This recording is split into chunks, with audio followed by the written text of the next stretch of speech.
नमस्कार दोस्तों, मैं आपके लिए हिंदी क्लास 10 क्षितिज भाग 2 का फर्स्ट लेसन लेके आया हूं, जिसमें मैंने फर्स्ट लेसन में फर्स्ट पद जो सूरदास जी के द्वारा रचित है उसकी व्याख्या की थी।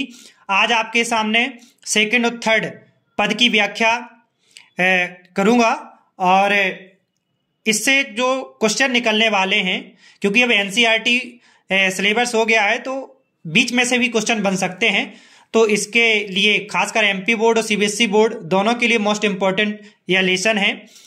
परंतु एमपी बोर्ड के लिए यह संदर्भ प्रसंग व्याख्या की तरफ से और क्वेश्चन इससे 100% एक दो क्वेश्चन निकल के आएंगे, तो आप कंप्लीट कर लें क्योंकि आपके एग्जाम भी आने वाले हैं, आपके लिए बहुत ही हेल्पफुल होगा। चलिए देखते हैं। देखिए, सबसे पहले इस पद की व्याख्या करने से पहले मैं आपके लिए बता दूं कि यह पद किसके लिए है और किसने लिखा है, ठीक है ना। तो आपको मालूम है कि ये पद नामक लेसन है आपका, और जिसे सूरदास जी ने लिखा है, जो भ्रमर गीत से लिया गया है, ठीक है ना। जो भ्रमर गीत के जो सूरसागर है, सूरसागर के भ्रमर गीत से ये 4 पद आपको लिए गए हैं, जिसकी मैं पहले भी व्याख्या एक पद की कर चुका हूं। आज मैं दूसरे पद की व्याख्या करता हूं। इसमें कृष्ण उद्धव को संदेश लेकर गोपियों के पास भेजते हैं, तो जो कृष्ण की उपेक्षा है, कृष्ण जी ने गोपियों की उपेक्षा की, उस उपेक्षा से गोपियां क्या है, व्यथित हो जाती हैं, जिससे गोपियां उद्धव को उलाहना देती हैं। चलिए लाइन से समझने का प्रयास करेंगे। गोपियां कहती हैं, मन की मन ही मांझरी, हे उद्धव हमारे सारे प्रेम मनोरथ मन के मन में ही रह गए, क्योंकि माज का मतलब होता है भीतर। तो कहती हैं कि हे उद्धव हमारे सारे प्रेम मनोरथ मन के मन में ही रह गए। नेक्स्ट लाइन, कहिए जाई कौन पे उद्धव ना ही परत कही।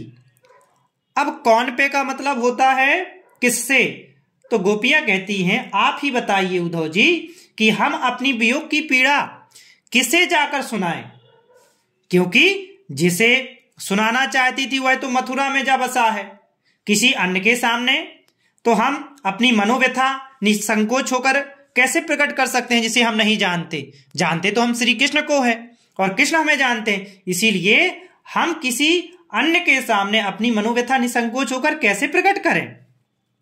अवधि आधार आश आवन की तन मन व्यथा सही। अवधि का मतलब होता है निर्धारित समय, आधार का मतलब होता है सहारा, और आस का मतलब होता है आशा, ठीक है ना। या प्रतीक्षा बोल सकते हो कि हमें किसी की प्रतीक्षा आने की आशा है, कहते हैं ना कि शायद वो अभी आ जाए, तो उसी प्रकार से इस आस का मतलब है आशा। यहाँ पे सीटी वाला सा आ जाएगा बड़ा, ठीक है ना, आशा। चलिए, तो अवधि आधार आस आवन की तन मन विथा, विथा का मतलब होता है पीड़ा, सही। तो कहते हैं अब तक हमें विश्वास था कि श्री कृष्ण अपनी अवधि पर लौट आएंगे, और इसी आशा पर हमने तन मन को व्यथित करने वाले वियोग के दिन काटे हैं। क्या कहती हैं कि हमें आशा थी कि हमारे श्री कृष्ण अपने जो हमें समय दे गए हैं उस समय तक वो वापस आ जाएंगे, लौट आएंगे, और इसी आशा पर हमने तन और मन को व्यथित करने वाले वियोग के दिन भी काटे हैं। परंतु अब इन जोग संदेशन सुन बिरहिनी बिरह दही।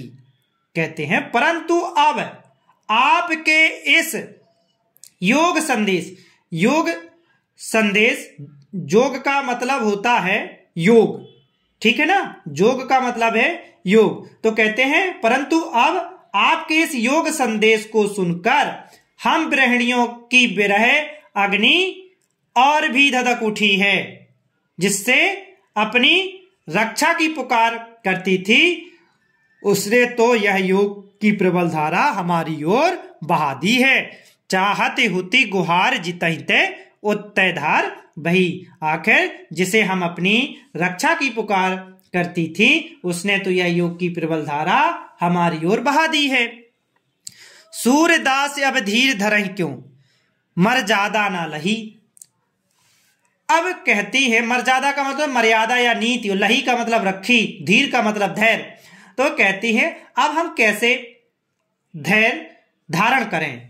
कृष्ण ने तो प्रेम की सारी मर्यादाएं तोड़ दी हैं, लौटने का वचन तो भंग किया ही, प्रेम संदेश के स्थान पर यह योग संदेश भिजवा दिया, अब उनसे क्या आशा करें। क्योंकि श्री कृष्ण से गोपियां प्रेम करती थी, तो गोपियां कहती हैं कि श्री कृष्ण को प्रेम संदेश भेजना चाहिए था, परंतु उन्होंने प्रेम संदेश की जगह पर योग संदेश भेज दिया, हम किस प्रकार की उनसे आशा करें।